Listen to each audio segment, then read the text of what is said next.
The Galactic Council chamber fell into an uneasy silence as Ambassador Michelle Chen placed her datapad on the crystalline table with deliberate care. Her movements were measured, controlled, the kind of calm that precedes a storm.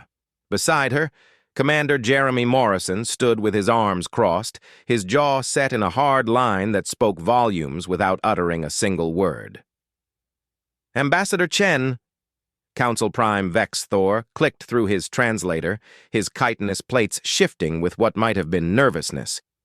"Surely humanity understands the necessity of this decision. The Terran Defense Fleet must be integrated into Council Command. It's for the greater good of the galaxy." Michelle's dark eyes swept across the assembled delegates, representatives from 47 species, each one older, more advanced, more civilized than humanity. For 300 years, they had patronized Earth's children, treating humans as useful but ultimately disposable tools in their cosmic games. "For the greater good," Michelle repeated, her voice soft as silk and sharp as steel. "The same greater good that sent human soldiers to die on Kelrath Prime while Council fleets held position." The Kelrathi delegate, a towering being of crystallized energy, flickered uncomfortably. 16,000 human Marines had died buying time for a council evacuation that never came. The official report called it a strategic repositioning. Jeremy's hand tightened on the back of Michelle's chair. He'd been there.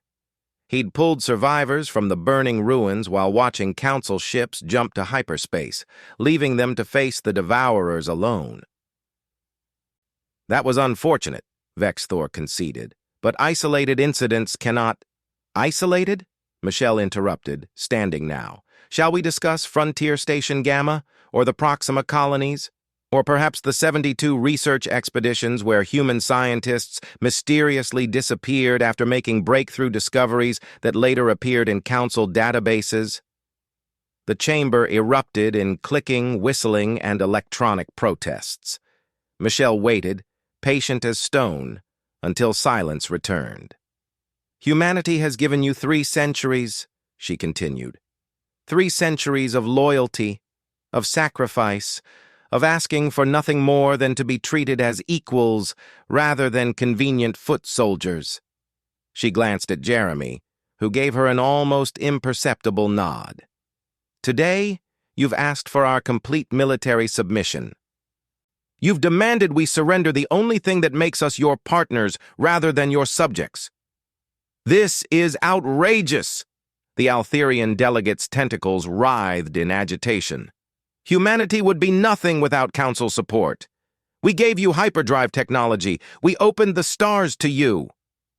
Michelle smiled, and it was not a pleasant expression. "You gave us 30-year-old drives and obsolete weapons systems. What you didn't give us, we built ourselves. While you sat in your comfortable core worlds, humans died on every frontier, holding back the darkness you were too afraid to face." She picked up her datapad, and Jeremy moved to the door. The gesture was simple, final. "What are you doing?" Vex Thor demanded, rising from his seat. "We're leaving," Michelle said simply. "Humanity hereby withdraws from the Galactic Council. Effective immediately. All human personnel will be recalled from Council space within 90 standard days. All technology sharing agreements are terminated. All defense pacts are void."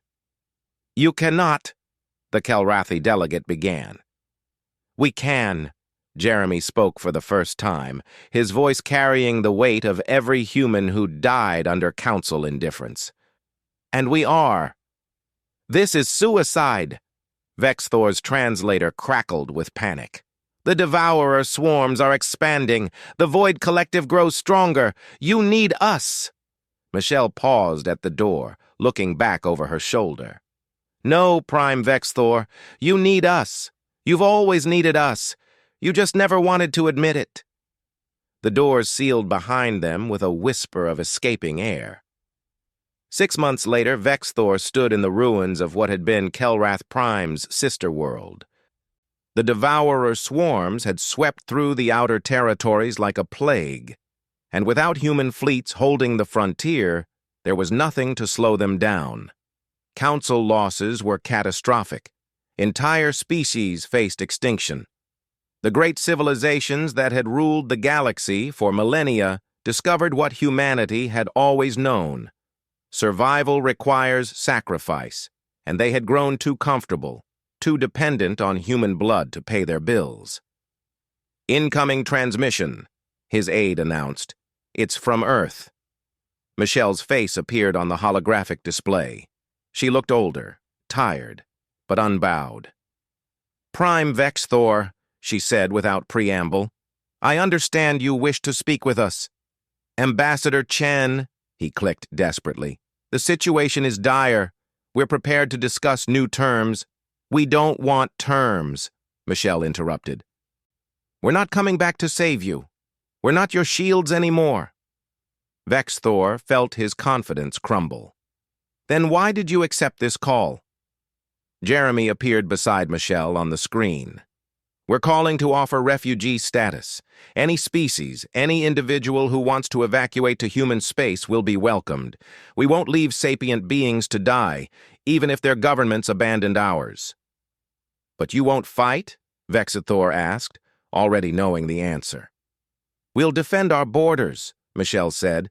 "We'll protect those who come to us, but we won't die for governments that treat us as expendable. You wanted us to learn our place in the galaxy."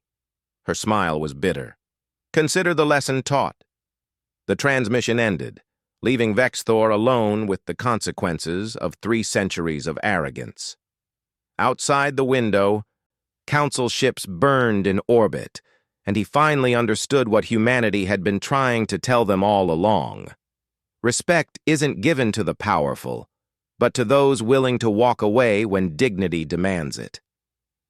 The humans had walked away silently, and in that silence, the galaxy heard the loudest message of all.